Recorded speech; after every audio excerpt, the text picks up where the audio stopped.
Welcome to A Lawyer's Guide to the Galaxy, a podcast about geek culture by lawyers with your hosts, Ben Siders and Kirk Taman.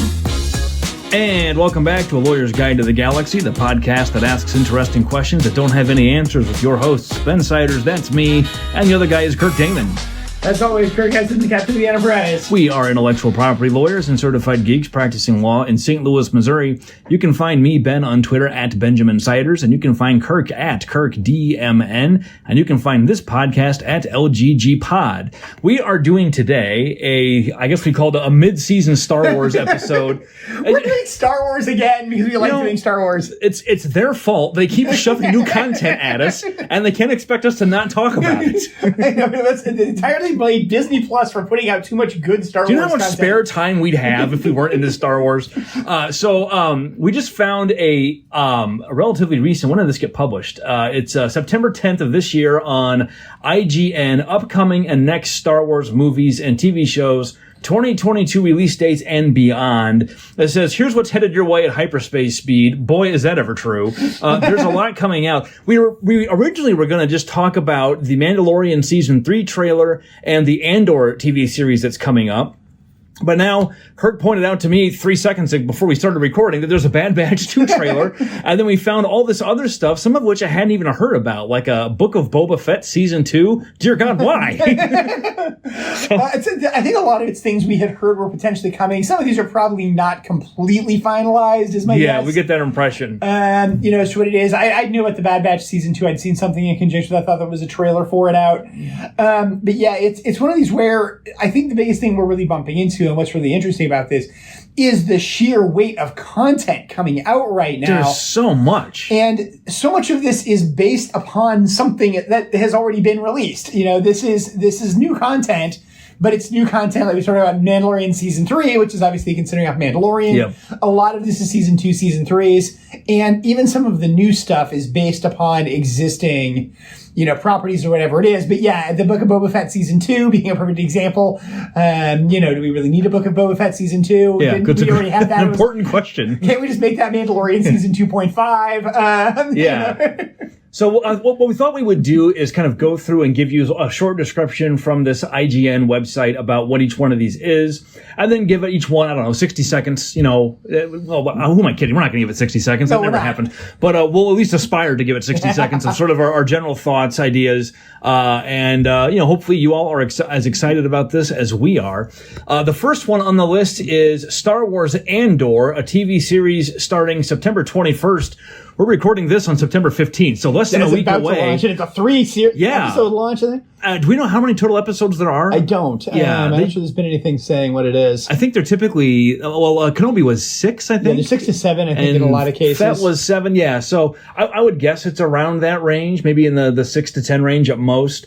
Here's what IGN says. The series is described by Disney as a, quote, rousing spy thriller, end quote, and will explore some of the dangerous missions carried out by Andor and his allies during the early days of the rebellion. One thing I'm interested in, it has Stellan Skarsgård in it. If you don't know who that is, he was the math professor from Good Will Hunting, but younger people probably know him better as one of Davy Jones's crew from the Pirates of the Caribbean movies. That guy? He's been in a lot of stuff. He's really good. I don't know what his role is here exactly, but very interesting. And then it's being directed by, it looks like, the showrunner is Black Mirror's Toby Haynes. I've never watched Black Mirror. No, neither have I. Lots of people have told me I should. It's supposed to be as superb. And then footnote, Andor Season 2 is also in the works. So I guess at this point, you can just stop saying it's a series and just say it's, the seasonal TV show. Yeah. All right, so we saw the trailer. If you haven't seen it, go watch it. 2 trailers, actually. 2 trailers, yeah. I gotta say, when they announced this, I liked the Cassian Andor character. I definitely liked Diego Luna as an actor.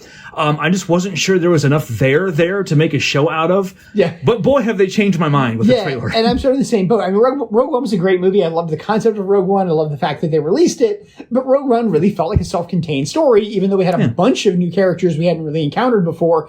It's kind of like, do we really need their backstories, which is what a lot of these content is.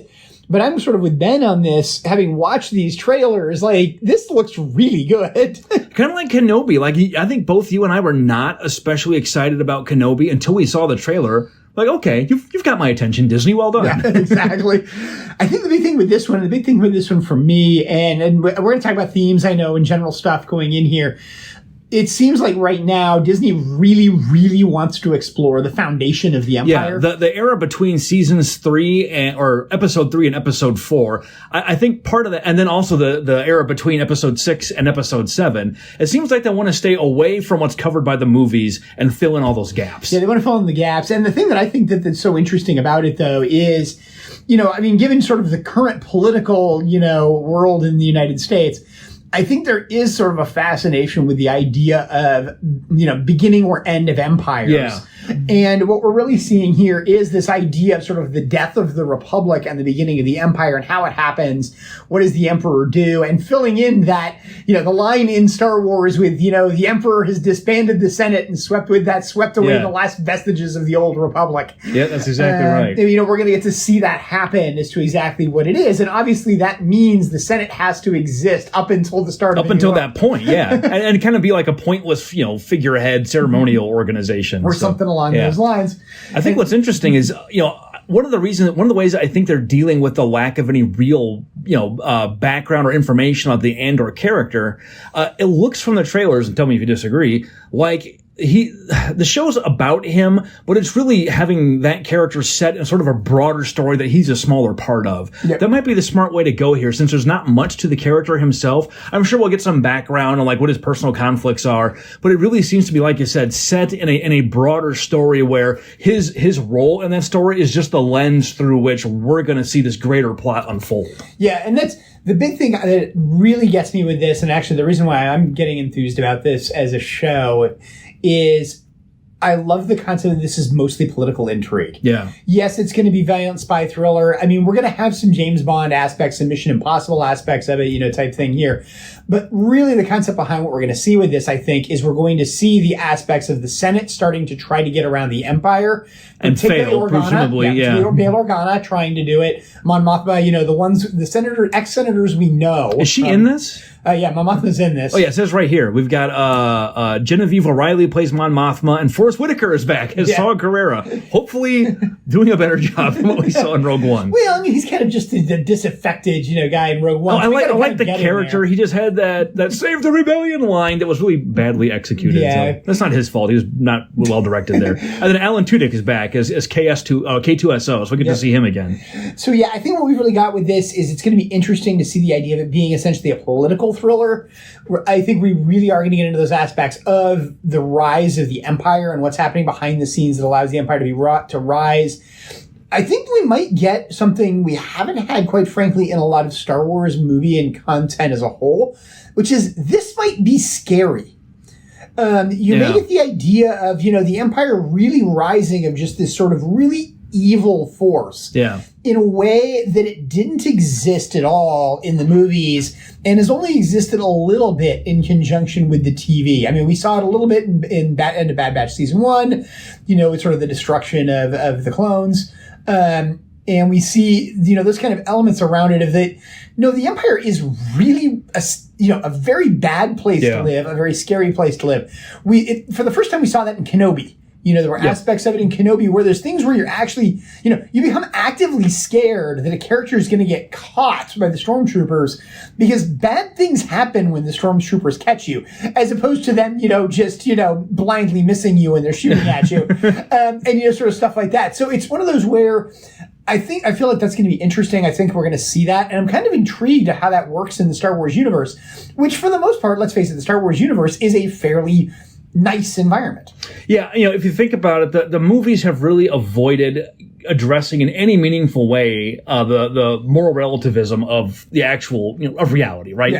Yeah. We blow up the Death Star because that's where the bad guys live, and don't ask any questions about what the janitor did wrong, to deserve to die in a fiery cataclysm. And then likewise, the giant fleet of Star Destroyers, which they say is full of conscripts in Episode 9, like whatever, they're dead, so we can shoot off fireworks and say the good guys won. So it's a really oversimplified cinematic moral universe. These TV shows give you a little more time to explore that more. And we even saw some hints of that in the Rogue One movie. At the very beginning, we see Cassian Andor execute a co-conspirator to avoid him being able to blab, because he's clearly like a loose factor. They get caught by the stormtroopers on whatever city that was, and the guy's panicking and freaking out, and he just kills him. Yeah. So that's something we've not seen a lot of the rebellion. How many people had to do morally questionable things in justification of this cause. Yeah. I think we're going to get into some of that. I will also be interested to see if they tell any more of the backstory of the Death Star designer. I'm forgetting his name now, but it was the main character, Jyn Erso, her dad. I actually read Catalyst, which was the novel that was the prequel to Rogue One. And that is canon, if I remember correctly. I don't know if it is or not, but it could be. It's very, very well done. Well-written book. Not a conventional novel. So if you haven't read that, it's worth reading. It's very well done. But it gets into some of how Erso was sort of tricked into engaging in this basically like renewable energy / just energy program, not really realizing what he's really developing is a weapon for the Empire. Then when he does develop it, that's when he goes off to the planet we see at the beginning of Rogue One. So they could work some of that story in here. It'd be interesting to see if they do. Yeah, I think that's the thing. Again, I think we're going to see a darker twist here. The example I have with this, as for anybody who knows who's listening to this podcast repeatedly, I am a big James Bond fan. What we're kind of seeing is the Daniel Craig takeover of James Bond, where all of a sudden James Bond got darker. And was not just, again, sort of, morally clear. These guys were, crazy, weird terrorists. Yeah. Now all of a sudden it was maybe some of this is a bit questionable. And by the way, don't forget that this is actually really unpleasant of the things that happen here. It seems to fit what we've seen in spy dramas recently. Spy dramas seem to be getting more into the idea that like spycraft is not, cool, shoe phones and, hidden, toys and stuff like that. A lot of it involves people dying in kind of horrible ways in the middle of the night. Yeah. It's interesting. Like Cold War. The Mandalorian seems to have taken over a little bit of the silliness aspect of Star Wars, where it's a little bit more of a lighthearted story. You've got the youngling character, but like Kenobi was pretty dark. This looks like it might also be pretty dark. So I don't know if that's a conscious choice by Kathleen Kennedy and the creative direction team over there, but it certainly does seem that they're packaging thematically and tonally different elements into different parts of this. And so I'm expecting, as you said, this to be Daniel Craig's a good example. James Bond got less silly and more serious with Daniel Craig. This seems to be going in that direction. And I think that you've really got part of it's also just because they're selecting that time period. And I think that's why they're selecting that time period, because we really have, this would be an incredibly bad window to live through if you live in the Star Wars universe. We saw that in the Bad Batch Season 1. Maybe that's a good thing to move on to here. We'll skip ahead to Bad Batch Season 2. According to IGN, debuting January 4th of 2023. Oh, the premiere says end of 22. The preview says end of 22. So maybe this may be out of date. The blurb is the latest Star Wars animated series returns for a second season as Clone Force 99 continues to find its purpose in the early days of the Empire. We're expecting Season 2 to reveal more about the true nature of Omega and her connection to Emperor Palpatine's twisted cloning experiments. And we know for sure a Wookiee Jedi will show up this season. We did see that in the trailer, so that's interesting. Now, there's a Wookiee Jedi in, or Jedi Youngling in conjunction with either Clone, I think it's in Clone Wars. It's in one of the other animated series. I can't remember if it's Clone Wars or Rebels. They rescue a number of Jedi Younglings, one of whom is a Wookiee. It must be in Rebels, because it's their discussion of them making the lightsabers, because his is made out of wood. It's natural. Oh, very cool. Which is kind of a neat idea. Is that's how he chooses to make his lightsaber. I have the feeling that's the same character. We may very well see that as to what it is, if that is supposed to be a Jedi Wookiee and not just a Wookiee who happens to have gotten a lightsaber for some reason. Then they're going to pull a fin on us where it's just a Wookiee who picks one up. Exactly. He's not actually a Jedi.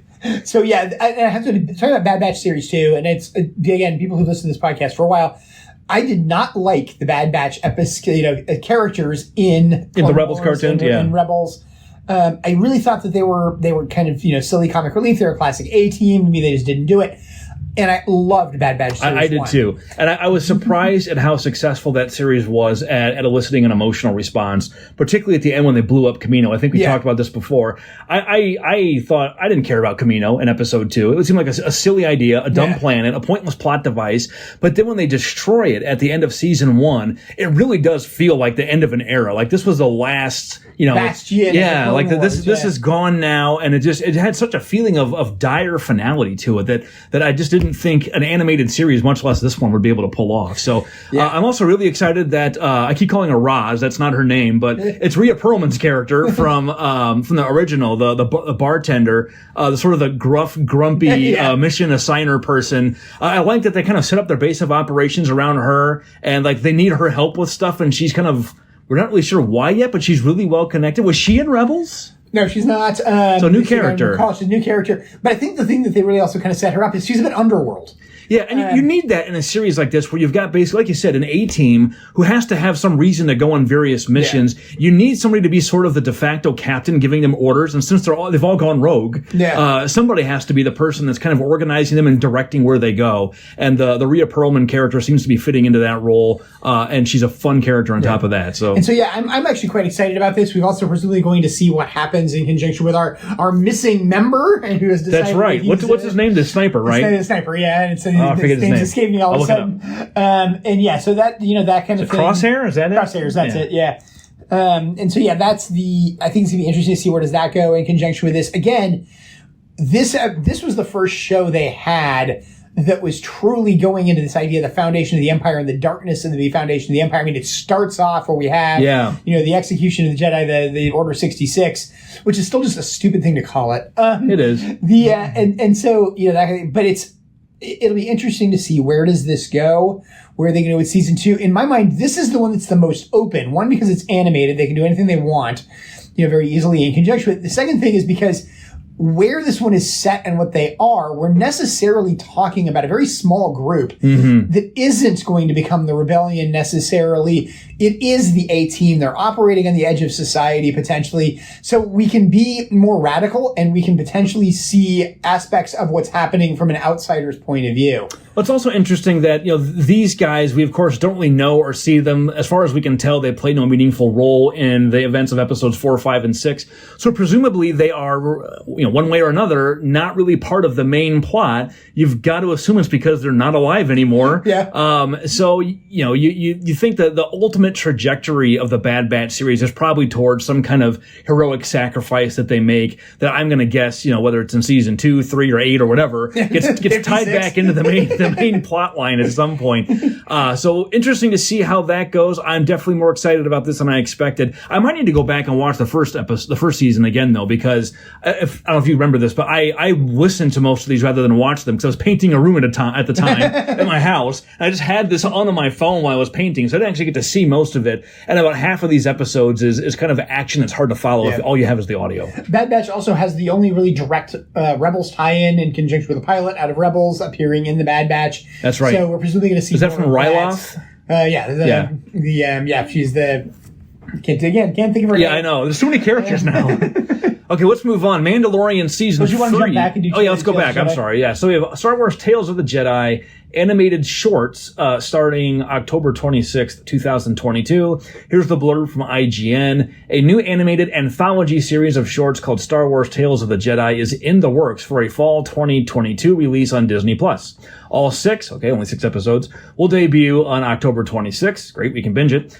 Fans of the classic Legends timeline will probably recognize that particular branding since Tales of the Jedi is a name with deep significance to the Star Wars mythos. The original Dark Horse comic series was among the first Star Wars stories to flesh out the ancient history of the Jedi Order and their war with the Sith. However, this animated series will focus on characters from the prequel era, specifically Ahsoka and Count Dooku, and Qui-Gon Jinn will also appear. So I was initially very excited about this because I had all those Dark Horse comics, and it was like back when the Jedis had the battery pack, like they wore attached to their lightsabers, and they were just now, they just developed hyperspace, and they were exploring new areas. Those were really fun, interesting stories, and they were weird. They were really, really weird. Yeah. This looks like they're playing it a little safe. So what's interesting about it, I went the opposite direction. I actually didn't like those Dark Horse comics because I found them to be too weird.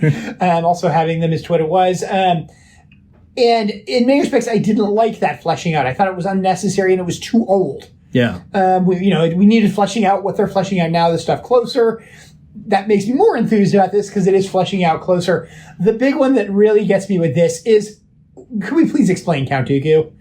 Yeah. He makes no sense in episode 2. He's kind of he's a he's a fifth wheel in episode 3, and in a lot of the things. He gets killed right away in episode 3. Yeah, we know he's a pawn in this game as well, but it was never clear to me what he knew or didn't know, what his plan was, whose side he was on or thought he was on. Did he know Palpatine was Sidious or not?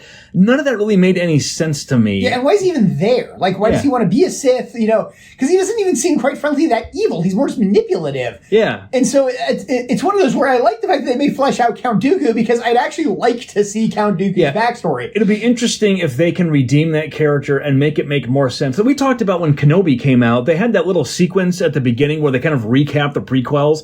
You and I were both like, wow, these make the prequels seem like a coherent plot. You know, a good movie, actually. Good movie. So I wonder if they'll be able to do something similar with Count Dooku, where they kind of explain where he comes from and what is he trying to accomplish. The character just never made any sense to me, other than, you know, if you can get Christopher Lee in your movie, you want him. But now what? And I think the other problem he had is, quite frankly, Darth Maul was cool. Yeah, Darth Maul was way more interesting. No, agreed. And it says Qui-Gon Jinn will also appear, it says. Yeah.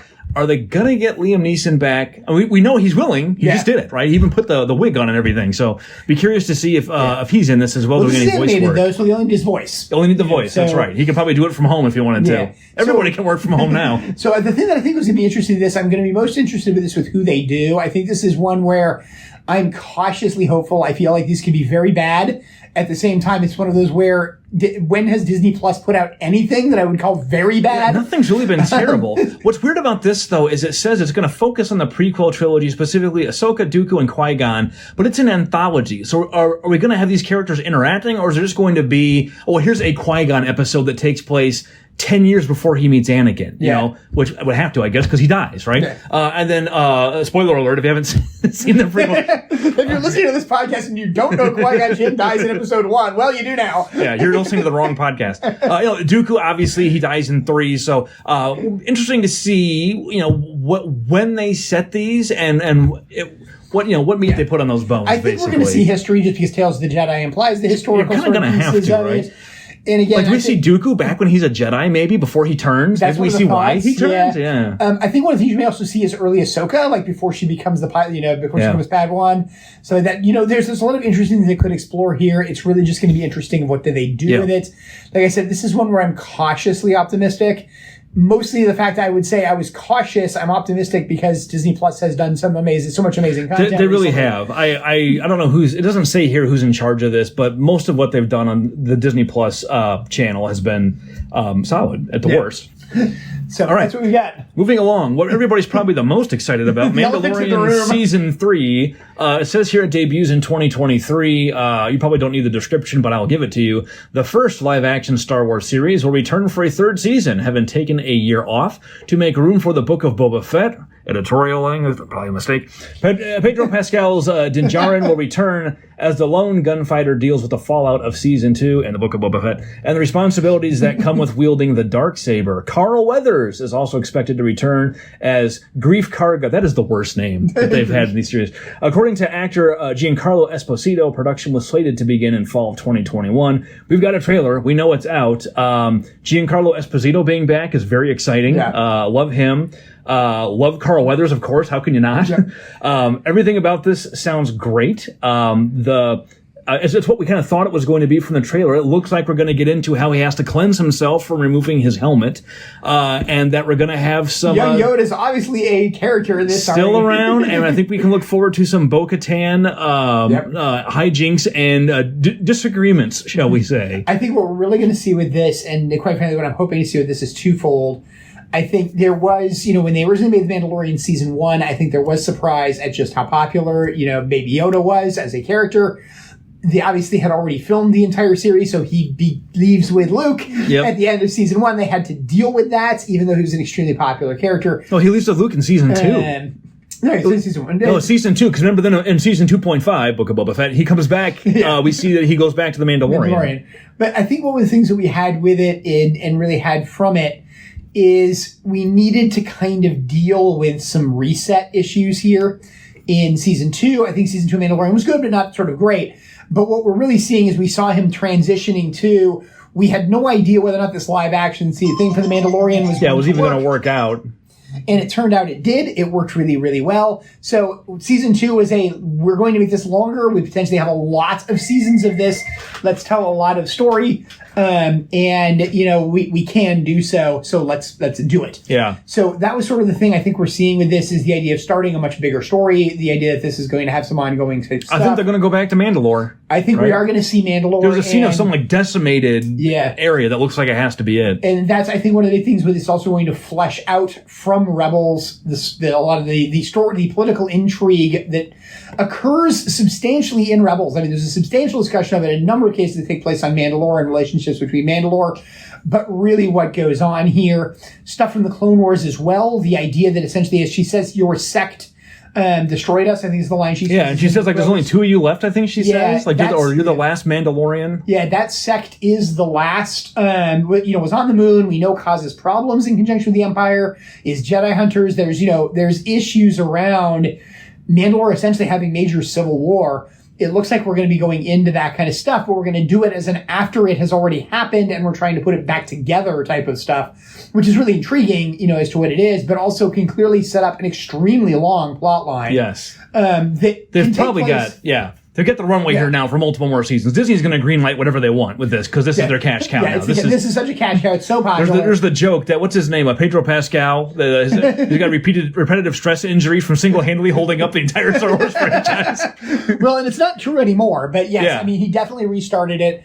It's great to see this. It's great to see where it'll go. Well, the trailer is brilliantly done. There's a lot of great scenes. The voiceover scenes are great. So here's a question everybody wants to know. Are we going to have more post-Jedi Luke Skywalker tie-ins here? Like, are we going to get a sequence where we see, like, we saw in 2.5 Luke setting up his Jedi training academy area. Yep. Do we get a scene where a young Ben Solo shows up and reports for the academy? I think it's possible. I think we're very well potentially going to see some of the stuff that sort of sets up episode 7. I don't want much of that, though. Yeah. I don't mind they weave in a little bit, but I think this series does the best when it kind of stands on its own story. Yeah, and definitely the advantage to it also is that this is a story we can have simultaneously going on during the events of the last 3 movies. Yeah. I mean, this can be taking place simultaneously with that in a way that means it can have a very long timeline because we're talking about a planet that nowhere appears. And we also have the same problem with Baby Yoda that we have with the Bad Batch. Baby Yoda is not around for episodes 7, 8, and 9, so he must be disposed of one way or another. Or, quite frankly, he can just simply be somewhere else in this one, and I think they could send him off somewhere. Here. Because the Mandalorian also obviously doesn't appear, but because we're on Mandalore and Mandalore itself makes no mention of episodes 7, 8, and 9, this can be an entirely separate thing occurring during the course of those movies and even potentially consider continuing after them. We're probably thinking about these kind of consistency details more than anybody at Disney is, other than Jon Favreau and Dave Filoni. Well, this is Jon Favreau. Yeah, I was going to say, so they're probably thinking of that as they plot out this story and where it's going to go. So, but I do like that they're taking their time with this. There's no big rush. We got a little bit of a teaser with the Book of Boba Fett. So, Mandalorian episode 2.5. But so season 3, we don't have a start time. Just says 2023 sometime. So we'll have to wait a while. Yeah, and I think they said in 2023. I think in the trailer they don't even specify. That could be like more than a year from now. Yeah. Let's hope not. Okay, moving on. The next one is Young Jedi Adventures animated TV series. We probably won't waste much time on this one because you can guess what it is. Animated series is geared towards the youngsters. Set during the High Republic area, Young Jedi Adventures will follow younglings as they learn the ways of the Force and, according to Lucasfilm, become Jedi, compassion, self-discipline, teamwork, patience, and friendship. IGN says, that seems oddly worded, Lucasfilm. The series will run on Disney Plus and Disney Junior, debuting in the spring of 2023. This seems like an obvious droids-type kid show. Yep. Well, quite frankly, to me, what this reminds me of is we're going to have 1980s G.I. Joe. Yeah. The more you know. Yes. And knowing is half the battle. Exactly. Knowing is half the battle. What we're really going to see here is we're going to see the idea of what does it mean to be a Jedi. I think these are going to be, for lack of a better term, to adults preachy, but they're going to be useful in conjunction with young kids. This sounds like what Clone Wars started out as and then kind of got away from. Yeah, when Clone Wars gets kind of dark. Yeah. So that one's pretty straightforward with no details. And in the High Republic era, I don't know when that is. That must have been way early. back. Yeah, that's really early. So that gives them a lot of sort of temporal distance in the story to where they can say whatever they want. It doesn't really affect anything. Because even by episode 1, the Republic's considered in decline, if I remember correctly. So, all right, next coming up, Star Wars Visions Volume 2. I'm excited about this. I'm excited about this as well. The animated series Star Wars Visions will get a second volume in spring 2023. The announcement of the continuation of the series came during Star Wars Celebration 2022. No word yet on plot or story details, but expect another anthology of standalone stories. Volume 1 was specifically anime-focused, but this second batch of episodes will be more global, featuring filmmakers from Japan, Chile, France, South Africa, and many other countries. That sounds amazing. Oh, yeah. The thing I think we had with Visions, I think Visions was risky, without any question. Yeah. And Visions succeeded beyond anybody's expectation. It was a mixed bag. There are only one or two that, like, everybody that, like you and I, most people we know, didn't really care for. Yeah. But I wound up liking it a lot more than I expected to. The example of where I look at this is I keep jumping back to the Animatrix. For you guys who are into the Matrix, the Animatrix has 2 extremely good episodes and a whole lot of poor content in my mind, and didn't really work. Like, it was a good idea that didn't really work. This, the Star Wars Visions kind of did really work. What I really liked about Star Wars Visions is the idea of using the Star Wars universe, telling radically different stories. Yeah. Visually different, narratively different. I mean, just completely off the wall stuff. And really not being tied into the main storyline gave, I think we said only one of those series was really connected to any characters we saw. There was a Jabba the Hutt appearance, I think. The rest were just entirely made from scratch. And it was just so freeing to be able to do whatever they wanted with it. Yeah, and I think that was the thing with it. I like the fact that they're not making it like, let's make anime-style U.S. Star Wars. Let's make anime-style anime Star Wars. Yeah, I want to see what Chilean Star Wars looks like. And that's, I think, the biggest thing for all of us is it's the idea of really interpreting Star Wars in conjunction with different countries, more traditional sort of, forms of entertainment. Yeah. Which is what they did with the Japanese anime, has so much potential here. It can be so interesting. Now, I'm also very open to the fact that I might not like a number of these. Yeah, I'm expecting to not like a number of them. But I think just the fact that you've got these different voices from these different places is exciting to see what they do. I just love mashups like this. A South African an animator is gonna, and then in Star Wars, I can't wait to see what they do. And it also gives the idea of exploring, what do we have as people in here? Star Wars is a really, really big universe. We can have aliens of any kind we can conceive of, and stuff like that. We have essentially consciousness with no body existing. We have droids. Like, we can investigate what does it mean to be a droid, these kind of things in conjunction. There's so much they can do here. And so much of science fiction is, comes from Western writers. So you have sort of a Western idea of what a robot is and what it looks like, and what an alien is and what it looks like, what their motivations are. Chile, I don't know anything about Chile other than where it is. In anime, we know monsters must have tentacles, but that's a Japanese thing. So, but there's countries listed here that I mean, even France. I couldn't name. I've seen a couple French films here and there, but I haven't watched any French animation. I have no idea what passes for French animation. There was one. Emile? Is it? There was a famous French. Oh yeah, I know what you're talking about. Yeah. So, anyway, this is really exciting. I can't wait to see the list of other countries. I will definitely binge watch this. Probably with my anime obsessed daughter, and we'll. My anime obsessed daughter. So you can expect a spring 2023 episode where we go back through and rank these like we did the last set, because this is one of the more exciting announcements. Okay. Moving on, the Star Wars Ahsoka TV series 2023. The Mandalorian spin-off series will focus on Rosario Dawson's Ahsoka Tano, so I guess that means it's live action. The series will be set in the same era as The Mandalorian itself, so rather than fill in the missing gaps in Ahsoka's story, it'll likely revolve around her hunt for Grand Admiral Thrawn, as teased on The Mandalorian. Hayden Christensen will also appear as Anakin Skywalker, following his appearance in Obi-Wan Kenobi, although whether he'll appear as a Force ghost or via flashback scenes is unclear. The show's cast also includes Ray Stevenson as an unknown villain, and Lou Bordizzo as Ahsoka's Mandalorian comrade Sabine Wren. Dave Filoni is writing the series, and production is slated to begin in April of 2022. It is now September, so hopefully production has already begun. Yeah, and Sabine Wren, who we know from Rebels. Yes, Sabine, that's right. So I don't know the Ahsoka character that well. I'll turn this over to you. What do you think? So this is Clone Wars. I think nobody who has watched the entirety of Clone Wars did not fall in love with Ahsoka as a character.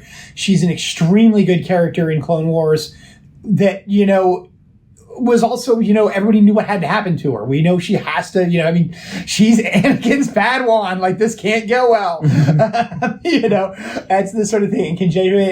What I do like is the fact that they've made her not a Jedi, yet a Jedi-type character. Yeah, she knows how to fight with lightsaber-type weapons. Yeah. But she's not bound by the Jedi code. So Have we seen her use? Did we see her use the Force in that Mandalorian episode? No, I don't think we did. She just fought, uses her lightsabers, and stuff like that.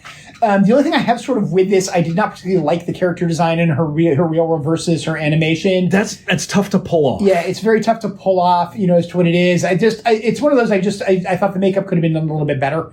And I know I'm nitpicking, but it's one of those, you're a theater snob. Theater snob and a theater tech snob.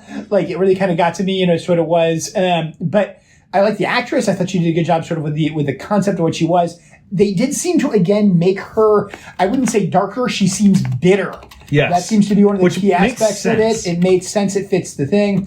But it'll be interesting to see where this goes. My big take for this one, and I think it's, for me in conjunction with it, who doesn't want to see Grand Admiral Thrawn? Yeah, so it says the show's cast includes Ray Stevenson as an unknown villain. Kirk, I'm going to bring you a picture of Ray Stevenson. Who else is he going to play? A square-jawed, thick brow, nice-looking guy. This is Grand Admiral Thrawn. So that's definitely how. As much as it is, I'll just point out generally in conjunction with it. So my 10-year-old son cannot stand Grand Admiral Thrawn. He hates him. Well, you're supposed to hate him. Well, the with it is, I said, you hate him because he's such a great villain, and he's like, no, I don't like him because I don't like him. No, you hate him because he's a great villain. The thing is, he is such a good villain. He's one step ahead of everybody, if not 4 or 5 steps ahead of everybody. It's what makes him so good in conjunction with I always say people who think they're playing 5D chess really aren't, but Grand Admiral Thrawn is playing 5D chess. He's really playing 5D chess, and you are really playing 3D chess and losing at 5D chess. And that's the thing that's sort of, great about it as to what it is. So I'm really hoping we can see that. He's like Darth Maul, a villain that was sort of underutilized originally. Yeah. He came back a lot in Rebels. Maul came back a lot as well. We've seen these sort of reuse of villains that in some sense died too early. Yeah. For lack of a better term. Grand Theft Auto didn't. He was in a book and sort of was never able to use.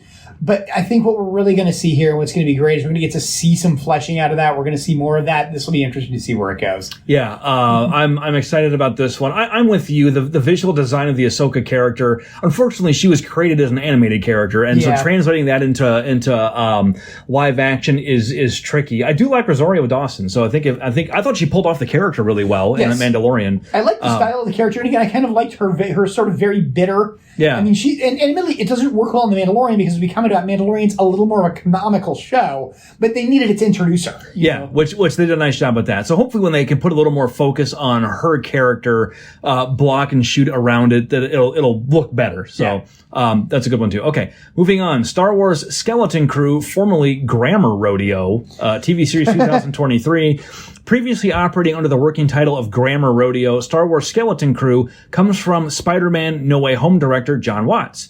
This was a quote from Vanity Fair. The show takes place during the post-Return of the Jedi reconstruction that follows the fall of the Empire, the same as The Mandalorian. A casting notice has called for 4 children around 11 to 12 years old. Inside Lucasfilm, the show is being described as a galactic version of a classic Amblin coming-of-age adventure film of the 1980s. So it's Stranger Things in space.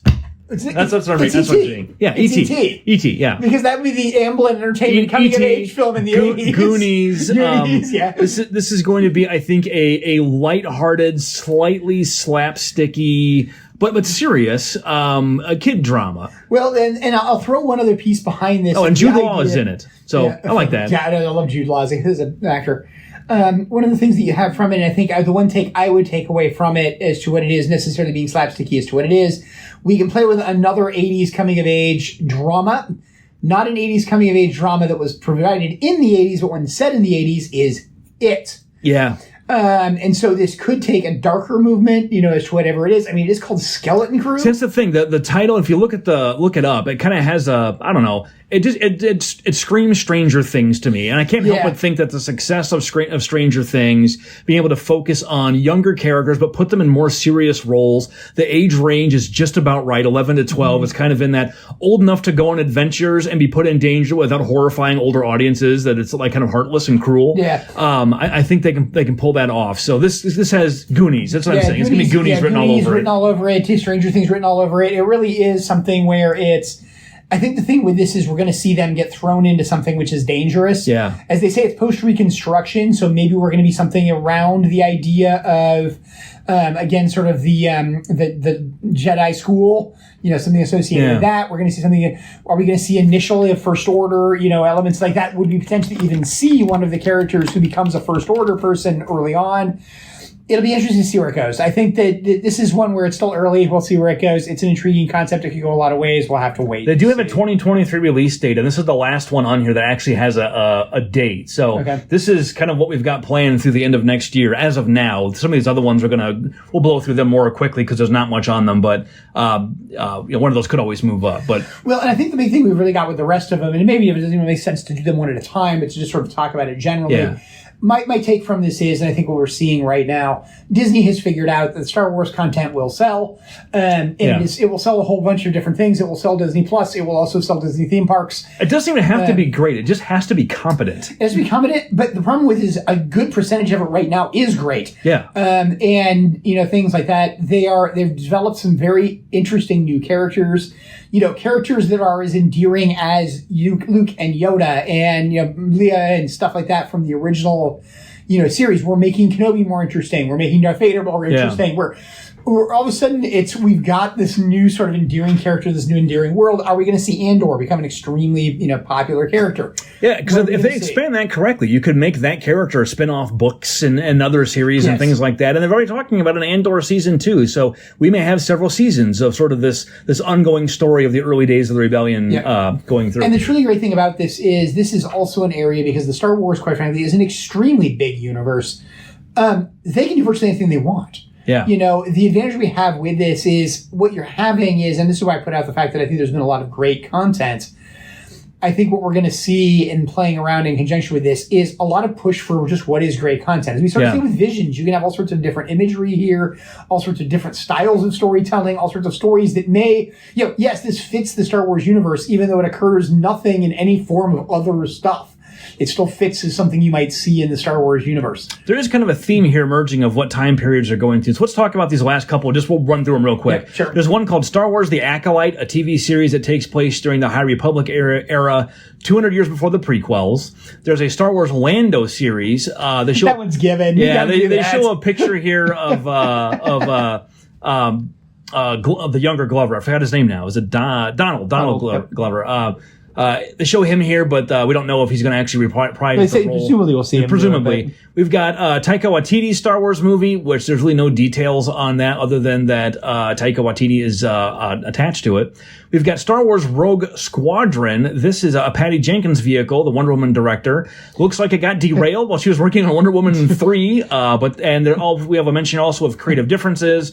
We've seen that before. This was going to be a film, though, and I think what we're learning and Disney is learning is that this stuff just isn't translating well to film. Yeah. Every one of these films now is having like creative problems where they can't seem to come to agreement. And quite frankly, Wonder Woman's a fabulous movie, so she clearly knows what she's doing. And I have a lot of confidence in Patty Jenkins. But I'd love to see what happens if they say, all right, Patty, we're going to give you a 6-episode arc to do a Rogue Squadron series on Disney Plus. Yeah. What do you got? Like, fix it that way, Yeah. And then we've got, I think that's it. Yeah, that's everything.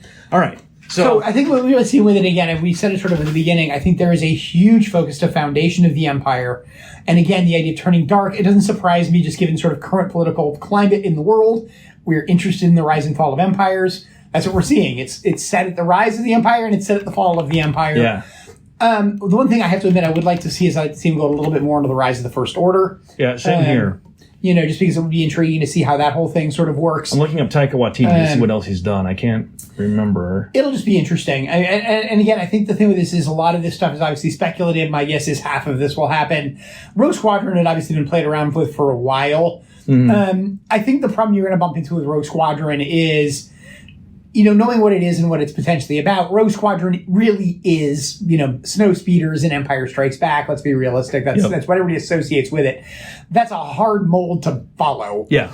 Rogue One worked because it was playful of the idea of how the call sign of Rogue got created versus them all being colors, which is what they always were. Yep. Okay, that was kind of playful from that point of view. As to, and in some sense, that's why it works as Rogue One. Is the idea is it's the fact that it's called Rogue One doesn't mean anything. It's just it really doesn't. A good joke. Yeah, because the only Rogue Squadron we saw was the snow speeders, and obviously we're not going to have a whole series about snow speeders. Yeah, obviously that kind of thing. Okay, so Taika Waititi was Thor Ragnarok and Thor Love and Thunder. I knew I'd seen the name somewhere, so that's where you know him from. I have seen neither of those two Thor movies. I haven't either. I've seen parts of Ragnarok. I've not seen Love and Thunder. That just came out not too long ago. It just released on Disney Plus, actually, because it's theatrical release. He was the director for Ragnarok and the director and co-writer with Jennifer Robinson on Love and Thunder. So if you've seen those, that's who we're talking about for that. I know a lot of people spoke very highly of Ragnarok, so it's going to be interesting to see what that goes. Well, it's interesting, too. I think Taika Waititi, is from New Zealand.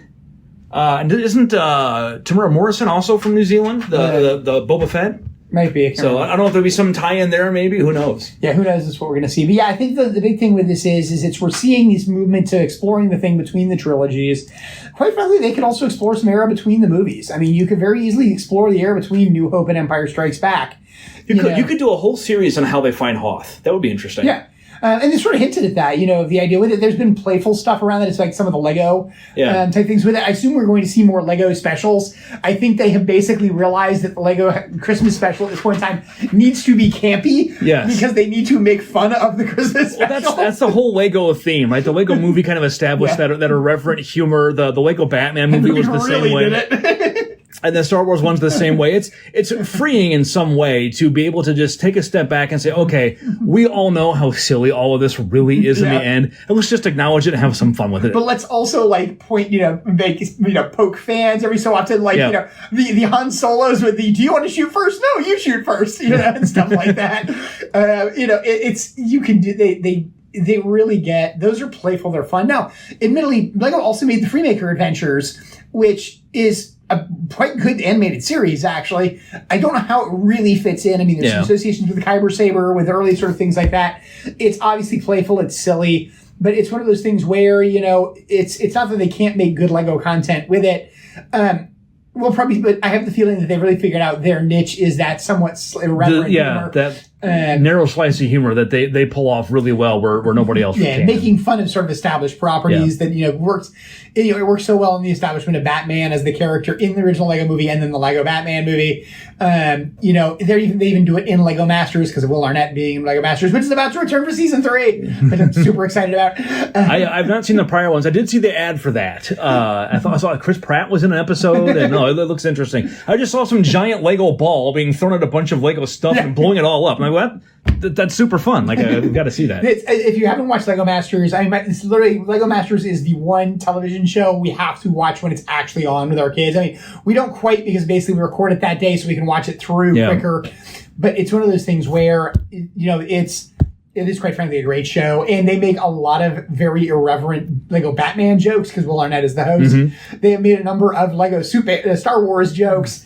But it's a great show because it's kind of what everybody would like to do with Legos when you were a kid. You wanted to be on the show when you were a kid if you were into Legos. I want to be on the show now. My kids want to be on this show now. But there's no way we have the talent. Yeah. That is a separate, Lego hires people who their job is to design these elaborate Lego things. So, okay. So, that's all the Star Wars content. Just real quick, Kirk, of all the things we looked at, what are you most excited about? Stunningly Andor. Yeah, same here. And it's I hate saying that because of the fact that it should be Mandalorian season 3, which I am really excited about from the trailer, but Andor looks so interesting. It just looks so good. What is this going to be about? Yeah. And stuff like that. And so that's, I think, probably my number one at this point in time. I would agree. So there you have it. Andor is going to be the best Star Wars over the next year. You heard it here first. All right. That's all for today. We'll see you next time. Lauren, play us out. The views expressed by the participants of this program are their own and do not represent the views of, nor are they endorsed by Lewis Rice LLC, its officers, directors, employees, agents, representatives, shareholders, and subsidiaries. None of the content should be considered legal advice. As always, consult a lawyer. This podcast was produced and recorded in St. Louis, Missouri.